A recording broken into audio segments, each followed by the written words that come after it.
Les amis, cette vidéo, je vais la faire en deux temps, vous allez voir. On va écouter d'abord une première vidéo de Jean-Noël Barrot et ensuite on va écouter le réel qui cette fois-ci sort du plateau, enfin d'un des plateaux de LCI. Donc restez jusqu'au bout les amis et partagez cette vidéo parce que bien évidemment, vous allez voir, on parle de la Russie, des sanctions, etc. Et ensuite, tu as un type, un expert, ou je sais pas comment on l'appelle, sur LCI, qui se pointe et qui démonte pièce par pièce ce qu'il dit en fait Jean-Noël Barrot, sans le nommer bien sûr, mais il explique des faits qui sont réels. Allez, on regarde tout ça et on en parle juste après. Aujourd'hui, la priorité, c'est de maintenir l'immobilisation de ces actifs et de continuer à prélever les revenus pour financer le soutien à l'Ukraine. 1 milliard d'euros par mois, c'est 18 milliards au total qui vont aller à l'Ukraine. 18 milliards. 18 milliards, c'est quand même une somme considérable et qui permet d'ailleurs à l'Ukraine d'aborder cette année 2025 de manière sereine sur le plan financier. Ensuite, on adopte aujourd'hui un 17e paquet de sanctions. Je suis très satisfait puisque sur les 200 navires russes, sur les institutions financières russes et internationales, sur les acteurs de la déstabilisation qui mènent des campagnes de désinformation ou des cyberattaques, il y en a presque la moitié qui ont été proposées par mes équipes, par les services du Quai d'Orsay. Mais il va falloir aller plus loin parce que ces sanctions massives n'ont pas encore dissuadé Vladimir Poutine de continuer sa guerre d'agression contre l'Ukraine. Et comme l'a dit le président de la République, il faut nous préparer à brandir des sanctions dévastatrices. Lesquelles? Qui pourraient asphyxier une bonne fois pour toutes l'économie russe. C'est ce à quoi je travaille avec nos partenaires américains et en particulier le sénateur Lindsey Graham, très proche de Donald Trump, que je verrai jeudi matin en Turquie, qui a conçu un paquet de sanctions extrêmement puissantes, extrêmement dissuasives, avec des, Quels sont les leviers? Avec des droits de douane de 500% sur les importations de pétrole russe et de 500% sur les pays qui aujourd'hui continuent d'importer du pétrole russe. C'est-à-dire c'est éventuellement celle-là qui aurait le plus d'impact. Oui, parce que ça fermerait... Parce qu'on est censé déjà plus importer. Nous, donc j'ai envie de vous dire des taxes sur ce qu'on n'importe pas. Bon. Absolument. Mais en revanche, des taxes... Mais comme votre reportage l'a très bien dit, la Russie a trouvé des voies de contournement face au blocus imposé par l'Europe et les États-Unis. En Inde, notamment. Aller fermer le robinet de cette manière-là, c'est une manière de prendre la Russie à la gorge. Donc voilà pour Jean-Noël Barrot. On va en parler après, vous inquiétez pas. Hein. Là, on va regarder la deuxième. Je vous passe la deuxième et on en discute juste après. S'il vous plaît, restez jusqu'au bout et surtout partagez cette vidéo. C'est hyper important. Vous allez voir, après, ça va être sympa. Malgré d'importantes pertes sur le champ de bataille en Ukraine, l'armée russe se reconstitue. Nous prévoyons que la Russie produira 250 000 obus d'artillerie par mois, ce qui la met en bonne voie pour constituer un stock 3 fois supérieur à celui des États-Unis et de l'Europe réunis. Oui, parce que la Russie alors avait un outil industriel qui était suffisamment conséquent et qu'elle a remis au goût du jour au moment de cette guerre. Elle avait d'un reliquat de l'outil industriel soviétique qu'elle a modernisé, qu'elle continue de moderniser, et surtout elle s'y est mise depuis 2022. Nous n'avons pas modernisé, nous n'avons pas investi, nous avons fait des déclarations, mais les productions en face n'ont pas énormément évolué en réalité très gênant. Depuis 2022. C'est très gênant, franchement. Et donc,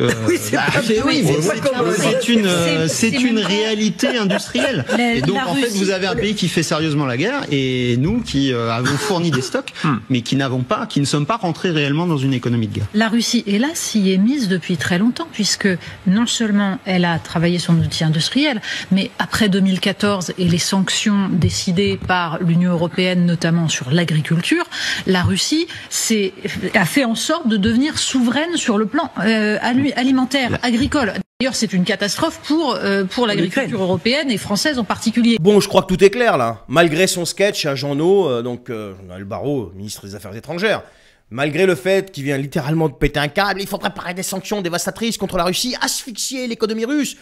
Une fois pour toutes, qui s'est dit encore, lui prendre la gorge, je sais pas quoi. Non mais malgré tout ça, t'as entendu la deuxième vidéo, ce qu'il dit le mec? Ça c'est juste un petit détail. Non mais sérieusement, j'ai l'impression d'être revenu en 2022. Et c'est pas une rediff hein, de Nono le dilaté, de Bruno Le Maire, hein, quand Nono le dilaté, rappelez-vous, qui disait oui, on va mettre l'économie russe à genoux, je sais pas quoi, le rouble, machin. Là c'est exactement la même chose, sauf que c'est version Jean-Noël Barrot. Non mais... Alors, Jean-No, déjà, t'es ministre des Affaires étrangères. T'es pas chef de guerre sur TikTok, d'accord? Ton rôle, c'est d'éviter les conflits. Pas de provoquer les conflits comme un ado surexcité. Parce que là, jusqu'à présent, quand on voit tes prestations, on a l'impression d'avoir affaire à un ado en pleine puberté complètement surexcité, tu vois. Ensuite, je sais pas si tu as remarqué ce qui s'est passé depuis 2022, là. Les sanctions, elles ont explosé en pleine vol. Et surtout, elles nous ont explosé à la figure. Vous vouliez tous mettre l'économie russe, la Russie à genoux, bah vous avez fini par mettre la France et l'Europe en PLS. Regardez les prix de l'énergie. C'est nous qui les avons bouffés. Les agriculteurs, c'est chez nous qui sont étranglés. L'inflation, les prix qui explosent, c'est chez nous. L'industrie qui ferme, c'est chez nous. Il suffit d'aller juste regarder les chiffres de la Banque de France, les faillites d'entreprises et compagnie, et les entreprises qui délocalisent, etc., etc. Et pendant ce temps-là, bah Moscou, celle que vous voulez mettre à genoux, bah vend son pétrole, vend sa bouffe, son gaz, fait des deals avec la Chine, avec l'Inde, le Brésil, et discute avec les États-Unis. Pendant que nous, on est en train de crever à petit feu pour faire plaisir à qui? À Ursula von der Leyen d'un côté, à l'OTAN de l'autre. Et tout ce que vous savez faire, c'est nous matraquer fiscalement. Mais le pire, c'est pas juste ça, là. Le pire, c'est que ça recommence, là. Donc, ils ont appliqué je ne sais combien de sanctions, et là, ils sont en train de te préparer une nouvelle salve de sanctions avec laquelle ils veulent plomber la Russie de manière dévastatrice. Tout ce qu'ils vont plomber, les amis, c'est la France et les Français. Là-bas, il n'y a rien qui va changer. D'accord? On a toujours les mêmes qui payent. Les petits, les retraités, les artisans, les familles, les entreprises, les PME, les TPE, etc. Alors, petit Jeannot, qui n'a pas l'air de connaître ce que c'est que la vie réelle, en fait, sort un petit peu de tes ministères et va discuter avec les gens dans la rue. D'accord? Avant de vouloir prendre quelqu'un à la gorge, eh bien, commence par laisser respirer ton propre pays, toi et tes copains, là, ta petite caste, là, de petits bourgeois, là. Parce que c'est pas Poutine qui étouffe, là. C'est pas les Russes qui étouffent, là. C'est la France. Et si vous êtes incapable de bosser pour la paix, pour notre souveraineté, pour l'intérêt national, alors foutez le camp, barrez-vous. Parce que là, c'est plus de l'amateurisme, là. Là, c'est du sabotage. Là, on est sur du suicidaire. Alors, vu comme ça, on pourrait se dire, ouais, mais c'est une dinguerie, mais c'est n'importe quoi, c'est des fous, ces gens-là. Non, ils sont pas fous. Ils appliquent méthodiquement leur stratégie. Ils ont besoin de ça. Si demain, il n'y a plus de guerre, eh bien, l'Europe va s'effondrer comme l'URSS par le passé.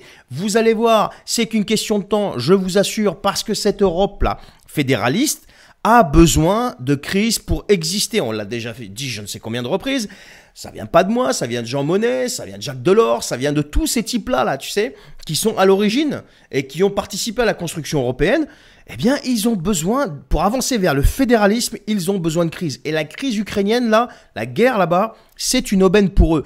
Donc, toutes ces salades là qui viennent vous raconter, on recherche la paix, je sais pas quoi. Tu peux pas rechercher la paix en ayant des attitudes comme ça. C'est pas possible. Surtout qu'en face de toi, c'est une puissance nucléaire majeure, déjà d'une. De deux, quelqu'un qui a à cœur la paix, je vais le dire parce que ça je ne l'avais pas encore dit, quelqu'un qui a à cœur la paix, rechercher la paix. On prend le train, je m'en fous de ce qu'il y avait sur la table, mais quand vous regardez l'attitude de Macron, de Starmer, de Merz dans le train quand ils partaient là-bas, les mecs, ils partaient dans un pays qui jusqu'à présent a payé plus d'1 million de morts, à peu de choses près, on n'a pas les chiffres exacts, mais on est autour de ça. Et ça continue tous les jours. Du côté russe, il y a aussi énormément de morts, des milliers de morts. Et donc, des types qui cherchent la paix partent là-bas, dans ce pays-là, où, normalement, quand tu es normalement constitué dans ta tête, tu dois être empreint d'une certaine gravité. Eh bien non, ils sont en train de ricaner, les types, et te font des TikTok. Et te font des publications sur Instagram et compagnie.